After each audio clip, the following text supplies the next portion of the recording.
नमस्कार, माझ्या यूट्यूब चॅनलवर आपल्या सर्वांचं स्वागत आहे। तर आज आपण बघतोय आंतरराष्ट्रीय सांकेतिक भाषा दिवस आणि 23 सप्टेंबर हा आंतरराष्ट्रीय भाषा दिवस म्हणून साजरा केला जातो।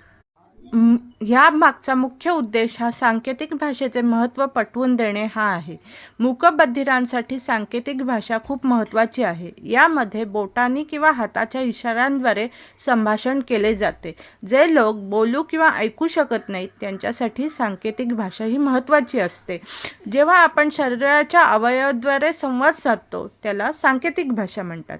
आणि 23 सप्टेंबर 2018 साली संयुक्त राष्ट्र महासभेने प्रथमच आंतरराष्ट्रीय सांकेतिक भाषा दिवसाचा उत्सव साजरा करण्याची घोषणा केली आणि हा दिवस कर्णबधिरांच्या विकासासाठी अत्यंत महत्त्वाचा मानला जातो।